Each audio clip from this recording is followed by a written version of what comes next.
am on a much needed vacation this month, traveling with my family, heading to my hometown. And so, because I'm away, I have curated some really awesome podcast episode replays for you. I think you're really going to enjoy the shows that my team and I have put together. I think you'll find them insightful, encouraging, educational, and hopefully fun. And if any of these episodes inspire you to take the next step toward authorhood, I would be so honored to guide you.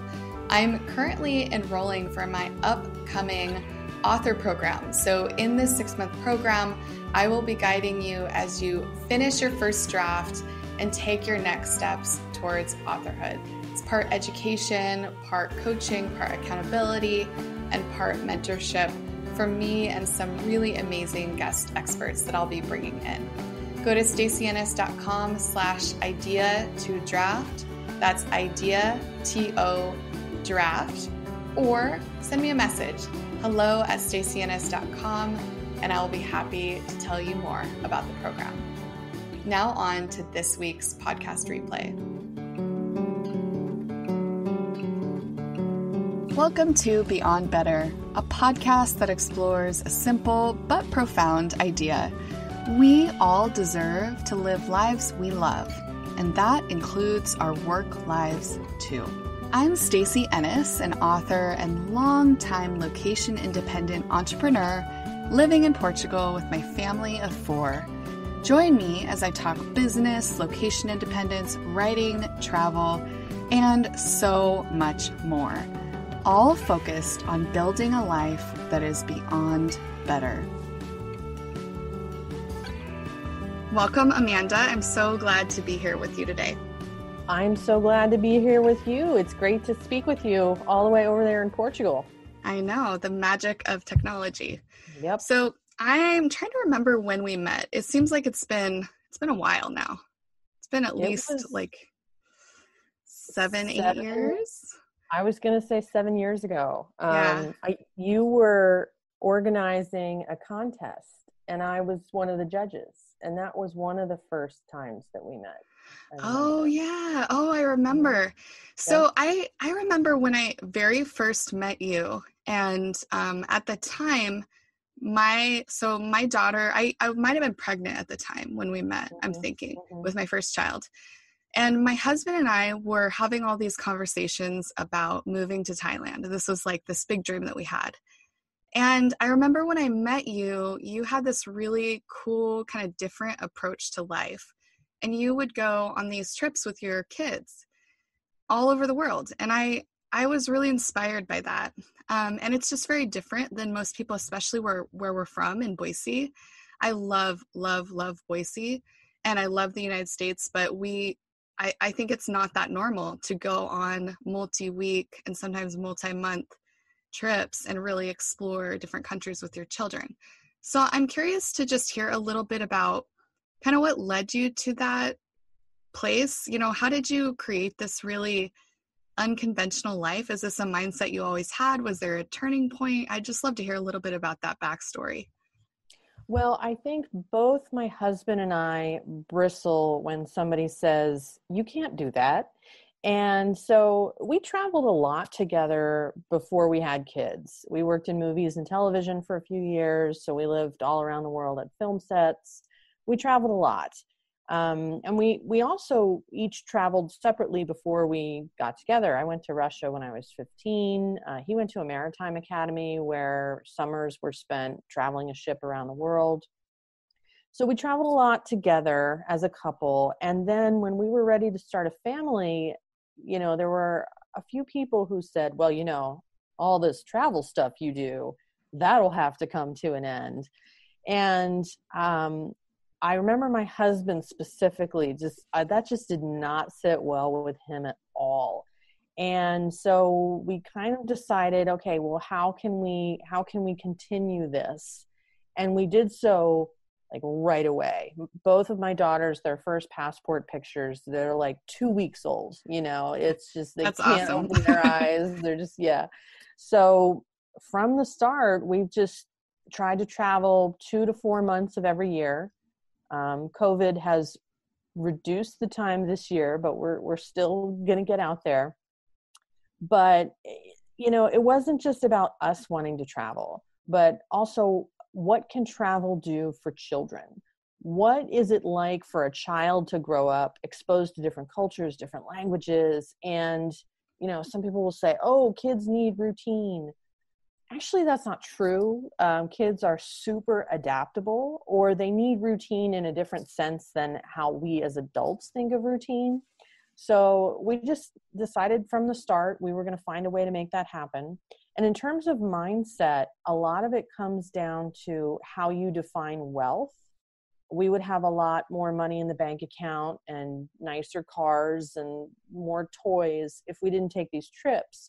But to us, these experiences are more important than those things. So that's part of the mindset that goes into it. I love that so much. I mean, this is reminding me of a lot of the things that inspired me about your Vagabonding with Kids series. I remember reading, I think it was I can't remember if it was Alaska. It must have been the Alaska book where you take I can't remember which of your girls it was, when she was just a very, very small baby on this trip. And I just remember as a very new parent, because I read it when my daughter was really young, my first child. And I really appreciated the way that you were willing to take all of the input and then make your own decision about what was right for your family. And I think that, that approach had an impact. Your approach of wanting to expose your children to the world, that really resonated with me and influenced me as a parent. And I agree with you. I think that is such a valuable learning experience that your girls and my daughter and son get that they can never learn in a classroom. And it's just been a really powerful experience to just kind of make your own way as a parent, Well, and you really took it and ran with it too. So kudos to you. But yeah, that story, when you read that story, I'm hiking with my daughter, there's bear scat everywhere.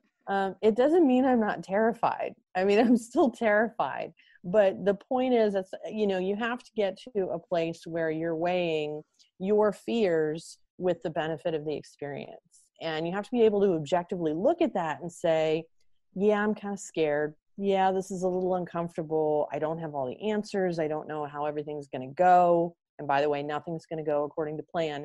But the benefit of this experience is worth it, and we're going to do it anyway. Mm-hmm. Yeah, absolutely. That really resonates with me, and that's been a similar experience for us. I mean, when we moved to Thailand last year, or I guess it was, we were there from 2018 to 2019. We went into it not really fully kind of understanding what it was going to be like as a family living in Thailand. We had lived in a couple of countries before that without children. And I had a lot of moments early on living there where I had that same experience where it was like, wow, I really kind of don't know everything that's happening right now, or I'm not 100% confident, but I feel like my kids are getting this amazing experience to really connect with other cultures, especially coming from Boise again, where it's a very homogenous, beautiful, but homogenous community. I knew my kids were never going to get to experience being around a lot of different people that look different than them, around different cultures, being kind of an outsider in other cultures. I think that's a really profound experience. Mm-hmm. I agree. So I'd love to hear maybe one of your favorite travel memories that you have as a family. So favorite is so hard because there are amazing moments during each trip. But sometimes some of the favorite are not the favorite at the time. Like sometimes at the time it's so hard and you're like, what the heck are we doing here? This is so uncomfortable. But later you look back and you see the value in that. When I think of being uncomfortable, one of the biggest things that comes to mind is staying in the Amazon at a jungle lodge. It's 1,000 degrees. The electricity goes out. There's no running water. You brought your kids here, but we got to go piranha fishing with them. There was a moment where we went on this hike, and we had a guide with us. You want to have a guide with you. And my youngest she was maybe, I don't know, 5 or 6 at the time. And we're walking down this steep, steep hill. And one of the guides, she's tiny, and this guide is huge. And she reaches up for his hand to steady herself as they're walking down this hill. And, she speaks next to no Portuguese, and he speaks no English, but they had this connection that was just adorable. He just was like, he had daughters of his own we got to meet, and he was just like, I'm going to take care of her. And then we get to the bottom of the hill, and she looks up and she says, Obrigada. Like, we always make sure our kids know how to say thank you in any language, right? That's the most important word. That's your starting point. And that was just, I don't know, it was just kind of adorable. It was a wonderful moment.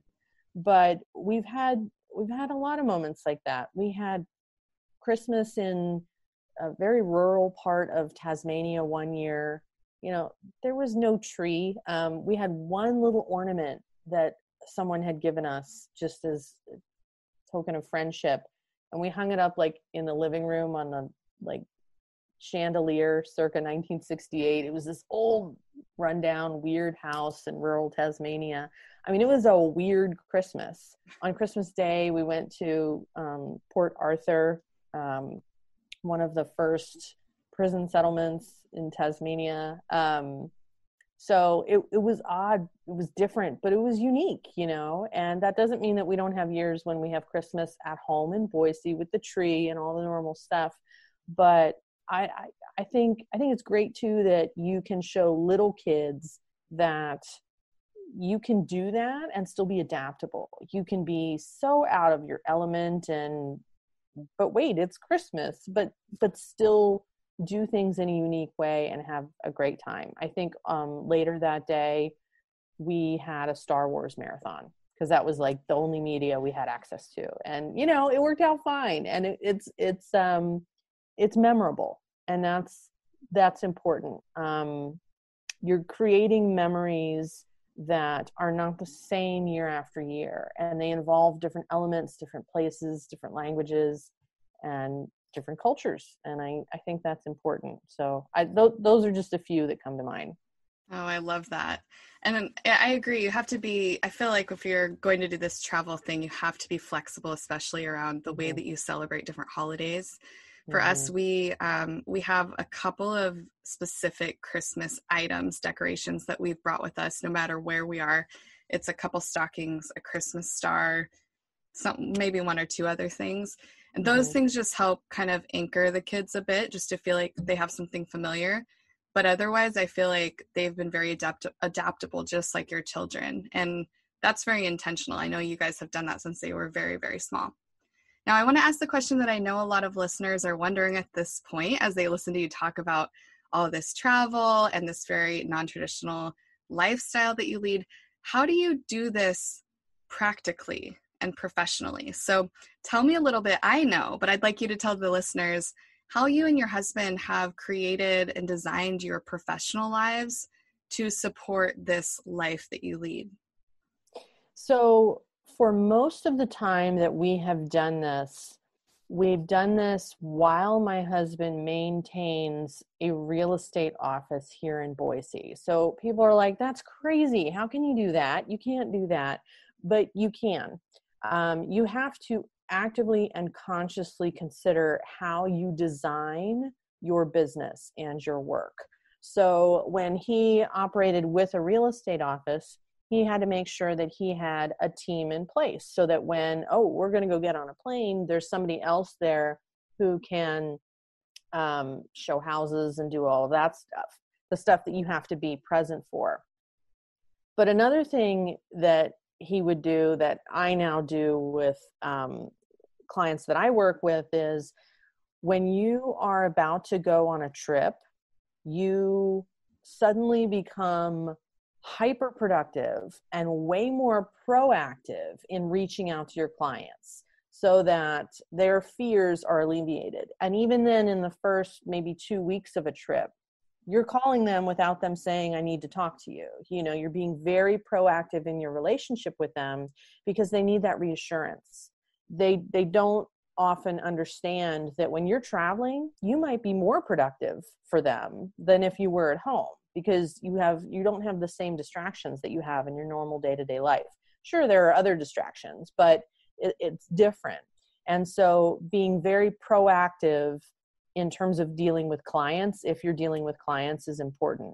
I think for a lot of people, they do deal with clients in some regard.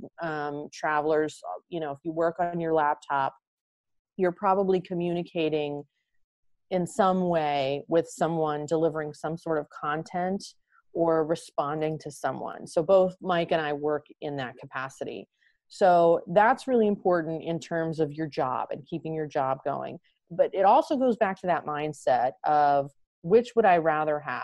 Like, would I rather have my full commission on this job, or would I rather have 50% of my commission on this job, but get to live in Spain for 2 months? You know, for us, it's a no-brainer. For some people, not so much. They want that full commission, you know. But if you can have a team around you, if you can have solid people upon whom you can rely, then you can keep your work pace going smooth. That plus being very proactive on your own, then you can keep the job thing going pretty well. The other thing with my husband and I is we work together often. Like right now, our desks are like 4 feet apart. So and that's at home in Boise. So we're very good at working together and working in close spaces. So when we have to go and do that overseas, it's not a huge deal. It's not, you know, I don't feel like, oh, I've lost my personal space. We don't have any personal space anyway, so it's okay. The other thing in terms of how we make it work logistically, you know, we're not trust fund kids or anything like that. We don't have a ton of money to do this with, but we have found ways to do it where it is actually cheaper for us to go live in Brazil for 2 months than it would be for us to stay here at our home. When you factor in cost of living, when you use things like home exchanges, which we do a lot, airline miles, we do a lot. When you do those things, it can end up being, you know, actually cost you less or the same or only a little more. It doesn't have to be a super expensive vacation, because when we travel, we're not pretending like we're on vacation. It's not fancy dinners every night or expensive theme parks or anything like that. It's more about living and working in another culture and experiencing that culture as much as we can. I feel like that's one of the great secrets that many of us who live this kind of lifestyle know. And that's that actually, if you do some homework and a little bit of research, you can live cheaper in these other places and travel for, you know, really not that much. What most people are used to is having 1 or 2 weeks a year where they spend $5,000 on a vacation to Europe, you know, or to Florida or something. And so we have this kind of anchor in our minds of what a trip should cost. And that's for most of us that travel a lot, that's just not how we do things, because it would be impossible to spend that much money on every single trip that you take, right? Yeah. And that was one of the things that I got out of your books too, when I read them, that you're really smart about kind of travel hacking your way to be able to have these amazing experiences in these incredible places without, you know, it being tens of thousands of dollars to do it. So it's we just couldn't do it that way if that was the case. Absolutely. We would be relegated to the 1 week a year, you know, maybe 2 weeks a year. But we sort of also adapt our spending level to the cost of living in a certain country. So for instance, we had no qualms about eating every meal out in Brazil. It was, you know, it's, lunch for the 4 of us, it's $4.50 or something crazy like that, right?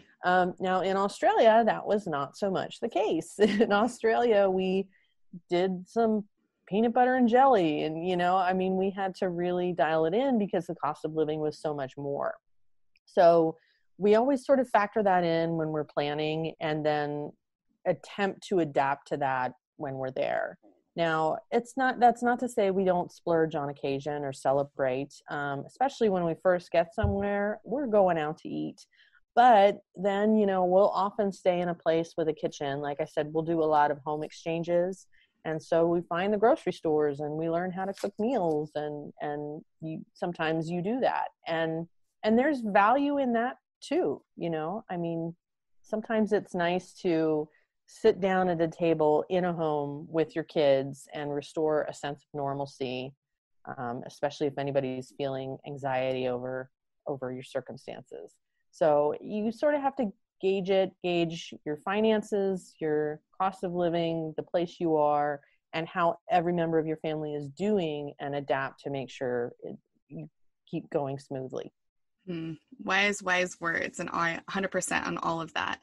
Now, a lot of the listeners of this podcast are writers or aspiring authors, and you have written 7 books and co-authored 2 other books also, so 9 books. How do you do this and maintain this kind of schedule? I'd love to hear a bit about your productivity. Like, how do you get so much writing done? And it's good writing, you're productive, you're getting books out. Tell me a bit about your creative process and how you make this happen alongside your business and your traveling and all of that. Well, I will say there's never any one set way to do anything. So my writing process has changed with each book as they go along. But I learn as I go. I also have to adapt in terms of the fact that most of my books, the drafts were completed in a very short amount of time, as little as 2 weeks for one draft. Wow. But that, for that to occur, I have like 5 hours a day totally to myself, to just focus on that. And that's really hard. So a lot of the time for me to have a draft completed, my kids need to be in school, so I don't often write a draft while we're traveling. I may do some editing of a draft while we're traveling, but in terms of getting that draft, if I'm writing to a really high word count, like 5,000 words per day, my kids need to be in school, and I'm not focused on a million other projects. But again, it changes with each book. I've had books where I did the draft in 2,000 words per day. I've had books where there's no schedule and it's just whatever, and those never go as well. I am a big fan of scheduling things out. That helps with my own peace of mind too. I mean, that keeps me centered and going. So there's so many things at play. If you have kids at home, especially if you have young kids at home, that's tricky. If you have a spouse, then having a supportive spouse is completely different than having someone who maybe belittles your little writing hobby or something like that. So I'm very lucky in that I have an extremely supportive spouse.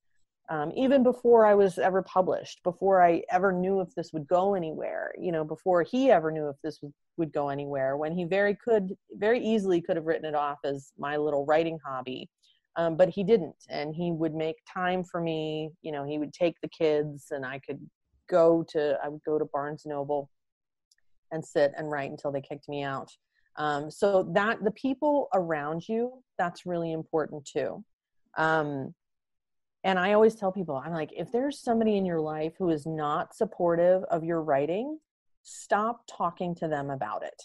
Just stop discussing it with them. They might not come around, or they might, but who knows when. So you don't need that influence. Writers have enough self-doubt that we struggle with on our own. Isn't that the truth? Other people adding to it. Yeah.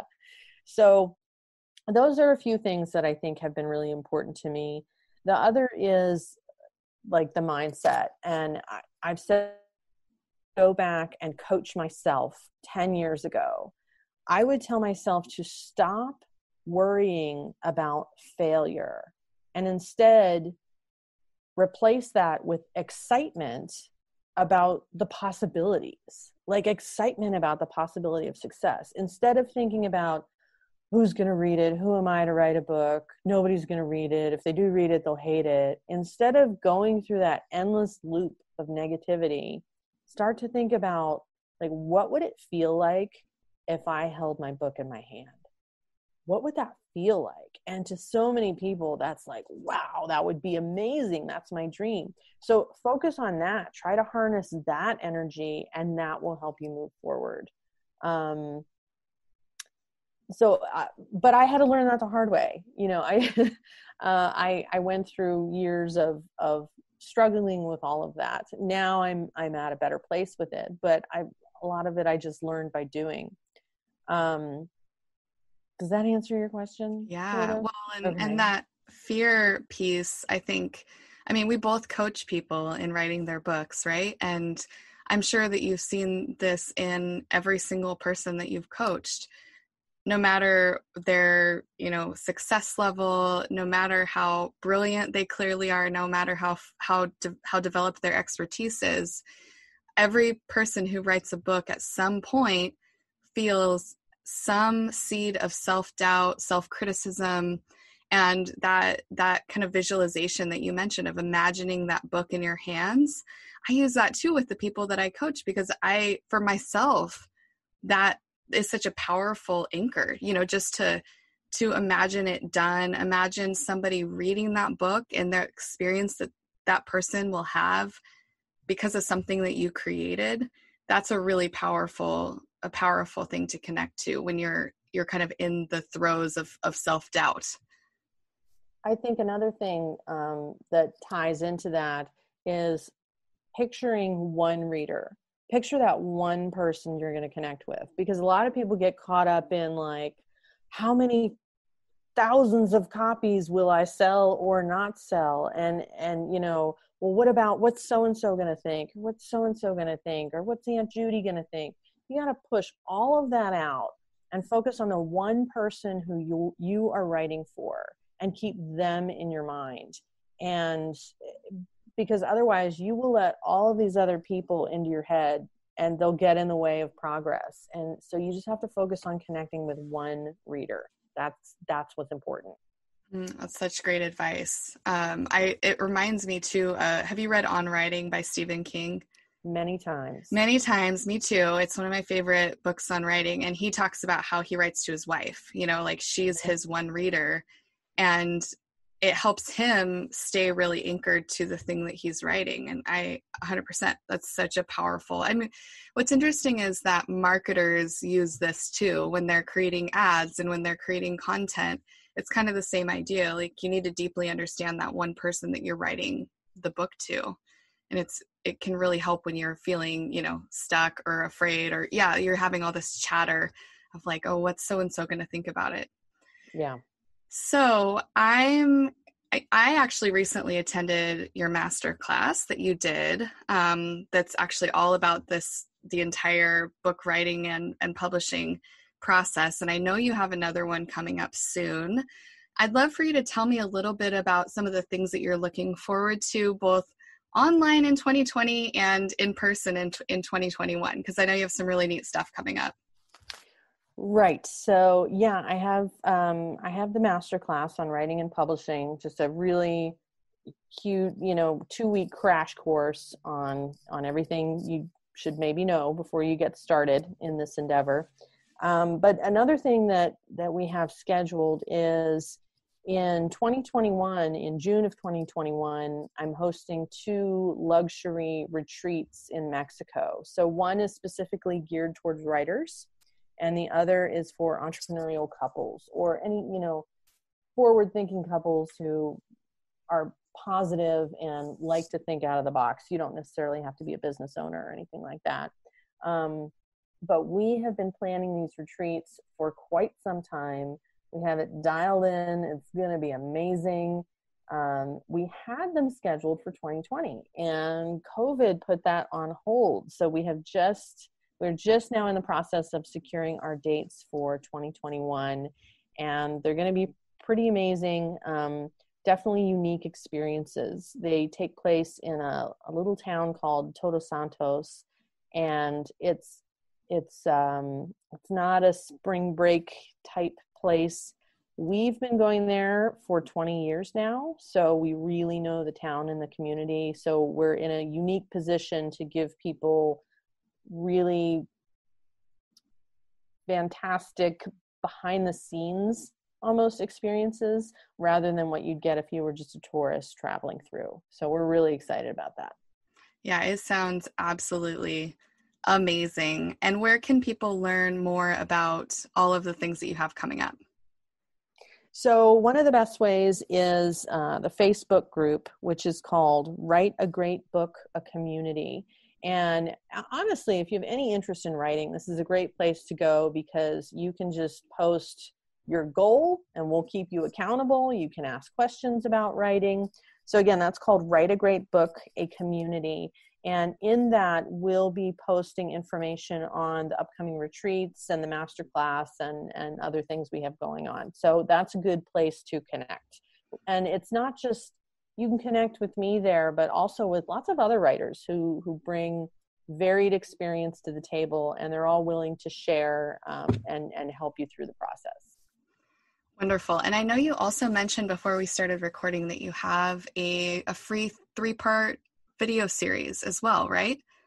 I do, and we can give the link to that, but it's completely free, and it's just some information to get you started. If you think you might want to write a book, here's some things to keep in mind and some exercises you can do to get started on the process of writing your book. Wonderful. And that's at bookwrite.org. And yes, I will be sure to link all of the things that you mentioned in the show notes of this episode. Amanda, I think you are just super amazing. And thank you so much for this great conversation. I'm excited to see what's next for you. Well, back at you. I think you're amazing too. And I can't wait to come visit you. Yay! And not just in Portugal, but in all the places you end up, because it's super fun. I feel like, well, we have Thailand down, and then it's going to be Portugal, and then we'll just have to see what other countries we get to explore together. Yep. Mm-hmm. Thank you so much for joining me today, Amanda. Well, thank you. I appreciate it.